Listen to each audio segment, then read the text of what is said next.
Erasmus, c'est un programme qui est un programme de mobilité pour tout étudiant. Ça nous permet de côtoyer d'autres chercheurs, d'autres nationalités. Donc, ça nous permet de tisser des réseaux. L'objectif du projet était de développer des applications appliquées à l'agriculture. Toi et nous, c'est famille.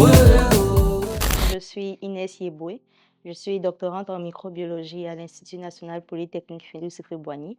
J'ai participé au programme Erasmus dans le cadre du projet Deep Femme. Chimie biologie, c'était sa passion. Et quand elle a fini son master, elle a déposé ses dossiers et on l'a appelée pour aller faire sa présentation à Yamoussoukro.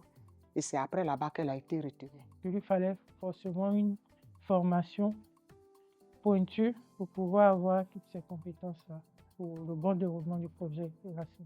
Pour réussir ce projet, il fallait acquérir la connaissance de la technologie IA, qui est une approche nouvelle, surtout l'appliquer dans le domaine de l'agriculture. Il fallait une formation en intelligence artificielle parce que nous, en tant qu'agronomes, on n'avait pas ces notions au cours de nos formations. Donc, il fallait quand même savoir de quoi il s'agissait et aussi renforcer les capacités des informaticiens afin qu'ils puissent développer l'application plus tard. Au retour de la France, j'ai vu un grand changement parce qu'elle est allée apprendre encore l'informatique pour compléter encore sa connaissance.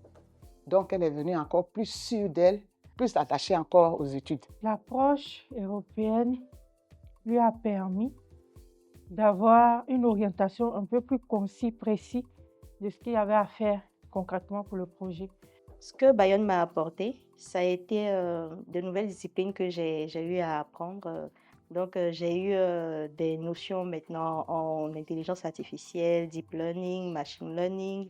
Et ça m'a permis aussi de savoir quel type de données spécifiquement fallait fournir pour pouvoir enrichir la base de données de l'application, entraîner le modèle, ensuite faire sortir une application finie. Elle devient du coup praticienne et donc c'est sûr qu'elle va nous apporter de ses connaissances, c'est-à-dire que de la théorie à la pratique. Quand on crée l'application, il faut un jeu de données de plan malade et un jeu de données de plan sain. Comme ça, l'intelligence pourra facilement détecter qu'est-ce qui est malade, qu'est-ce qui est sain et donner un résultat assez précis. C'est dans ce sens que nous avons créé Deep Cacao, c'est le nom de l'application. Vous prenez la photo d'un plant de cacaoyer que vous soupçonnez d'être atteint de Sholl & Shoot. Avec tout le process informatique derrière, vous sortez un certain pourcentage de présence de maladie ou absence de maladie. Je dis que le projet est vraiment un levier scientifique important pour faire entrer la Côte d'Ivoire dans l'économie internationale.